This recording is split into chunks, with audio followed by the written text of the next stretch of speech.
because I really felt that if he caught her again, he was going to hurt her. He had already tried to kill her. So, yeah, that's obvious. So the chase went through the bowling alley, came back out through the bar, and out the back door.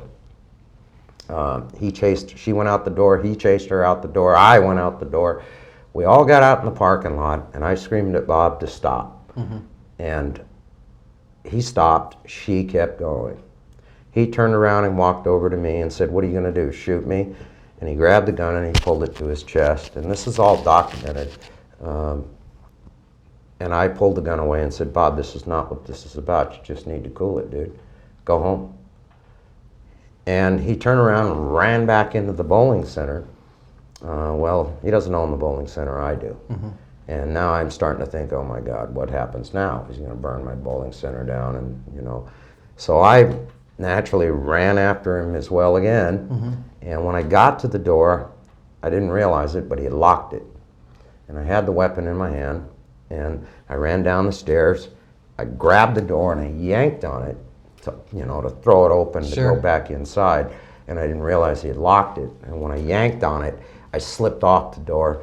And it's a reaction. They say if you're left hand, right hand, it's an equal reaction type mm-hmm. thing. When I fell back, I landed on the stairs and the gun went off. Right. And the gun went through part of the door jamb.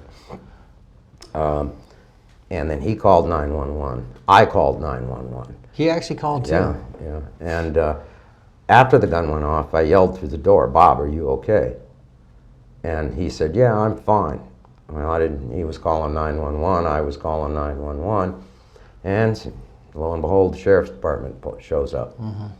because they are investigated. They're law enforcement in that city. And right off the bat, I'm handcuffed and thrown in a car. They know who I am. They know I've established Arpaio.com. They know that I've been Bobby Ayala's campaign manager. They know I've worked with Tom Barrett. They know who I am. Exactly. They know I'm a very outspoken critic of Joe Arpaio. They know who I am. So they throw me in the back of the squad car, handcuffed. Bob LaChance, through this whole thing, is never handcuffed. So they take us, they shuffle us around. They keep us out here in this parking lot for 2-3 hours. Then they shuffle us around to the Fountain Hills substation. They keep us there for 3-4 hours. Then they take us out to Mesa, and they throw me in a little holding cell that's dark and cold. And while Bob is sitting in an interview room somewhere, and I sat in there for hours. I even twice asked for an attorney, and was told I didn't need an attorney. Wow. And then when they finally interviewed me, Detective Morris comes in to interview me and asks me what happened. And I explained to him exactly what happened, how the ordeal went down. He's got a notepad, but he's not writing a thing He was down. handpicked to go down there. Right. Oh yeah, of course. He was handpicked. And so he's telling me this badgering went on, this interview and badgering went on for hours on end. Right. Hours on end.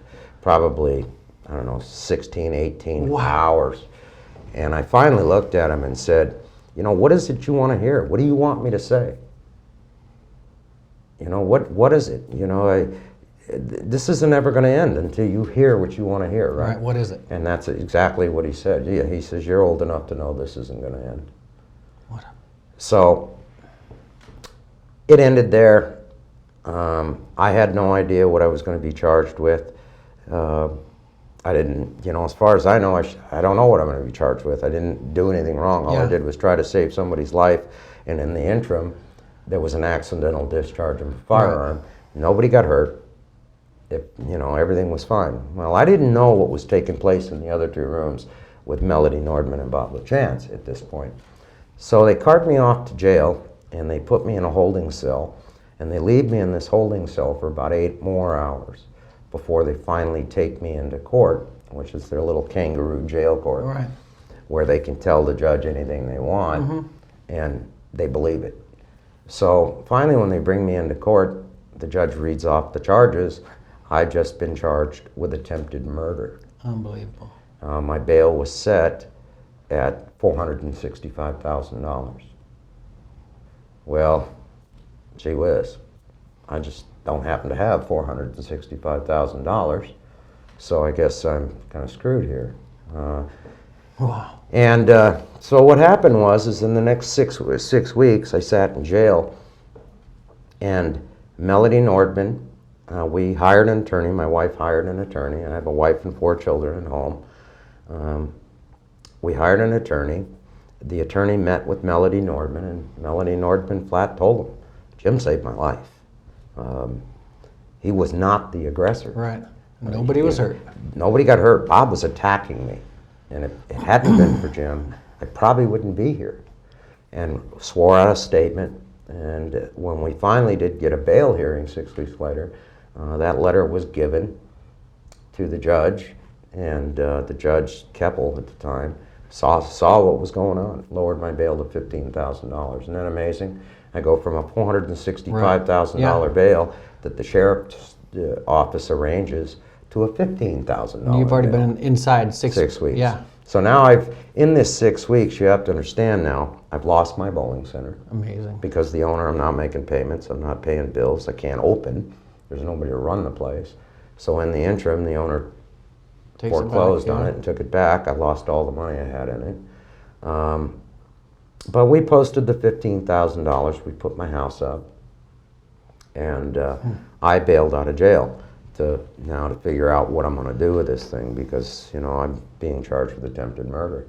And that's not a lightweight situation. You're talking 30, 40 years in prison. Amazing. And at 50 years old, this is not what you want to hear. So we hire the attorney, and as the case starts to progress,